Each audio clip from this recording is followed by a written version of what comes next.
చాలా ఉన్నాయి. సో తప్పకుండా మీ బోర్డుని పార్ట్ చేయండి. ఆ బోర్డుని 100% కమలం గురించి చేయండి. ఆ కమలం మీరు కూడా తెచ్చి మీ ఇంటి చుట్టుపక్కల ఇంకా ఒక 20 మంది 30 మందికి చెప్పాలి.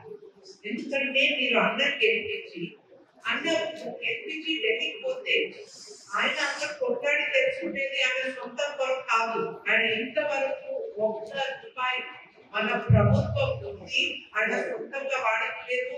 ఆయన పైసలు ప్రభుత్వం కొరకు వాడేది, కానీ ఒక స్కామ్ లేదు, ఒక చీటింగ్ లేదు. అలాంటి ఆనెస్ట్ వ్యక్తి అంటే ఇలా పాలిటిక్స్ లో దొరకదు. ఇప్పుడు ఉండే వాళ్ళందరూ ల్యాండ్ స్కామ్ ఇది అది అన్ని చేస్తారు.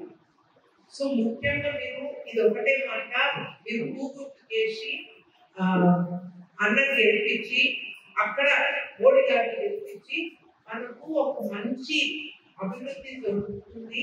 మన పిల్లలకు ఒక మంచి ఫ్యూచర్ రావాలి. మేమందరం ఎంత కష్టపడతాం, పిల్లలు కొరకే కదా. మేము మంచుకుంటారా, పిల్లలు ఇంకా మంచుకుంటారా, మాకన్నా వాళ్ళది స్థాయి బాగా రావాలా, చదువు బాగుండాలా, స్కూల్ బాగుండాలా. ఇలాంటి ఆలోచన, ఇలాంటి భావనతో ఉండే మనిషి కొండకు చేస్తుంది. సో తప్పకుండా అది ఒక ముఖ్యమైన అంశం. ఇంకోటి, మధ్యలో వచ్చి కాంగ్రెస్ వచ్చి మీకు చెప్తారు, మీరు వీళ్ళకు మాకు ఓటు వేసుకుంటే ఇది లాభం, మీరు మాకు ఓటు వేసుకుంటే ఇది చెయ్యరు. మీరు ధైర్యంగా చెప్పుకోవాలా, అది మీరు అసెంబ్లీ ఎలక్షన్ కొరకు హామీ ఇచ్చింది, మీరు తప్పకుండా చేసి తీరాలా. మేము ఇప్పుడు parliament election, prime minister election కొరకు మాట్లాడుతున్నాం. మళ్ళీ పాత కథలు చెప్పకూడదు. ఇప్పుడు ఏంటి, మోడీ గారిని చేస్తారా, రాహుల్ గాంధీ చేస్తారా? అంతే కదా. అదే మాట మీద గట్టిగా ఉండండి. ఇంకా 40 రోజుల కంటే ఎక్కువ ఉంది.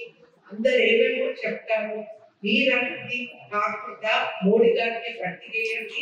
తర్వాత మీరు అక్కడ హక్కుంది మీకు. అక్కడ మీరు చూపించారు, ఇవన్నీ చెప్పారు, చేయండి మాకు మేము ఉంటాం కదా.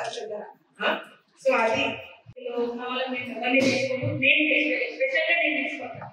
అసలు నేను తీసుకోను, విలేకాలనే తీసుకుంటా. ఇంకా ఉన్నారు వాళ్ళు వస్తారు, ఉన్నాయా? 100% మేడంకి మాటిస్తున్నారా? ఉన్నారా?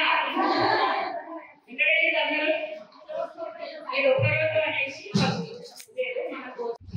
మన దేశం 20వ స్థానం నుంచి మొత్తం ప్రపంచంలో 5వ స్థానానికి వచ్చింది. ఇప్పుడు ఇంకా ఒక 2 సంవత్సరాల 3వ స్థానానికి వచ్చే అవకాశం ఉంది. ఇది ఎందుకు, ఎలా అయింది? మోడీ గారు తను రిజర్వేషన్ పెట్టారు పార్లమెంట్లో. డైరెక్టర్స్, ప్రతి పెద్ద కంపెనీలో డైరెక్టర్లు మహిళలు ఉన్నారు.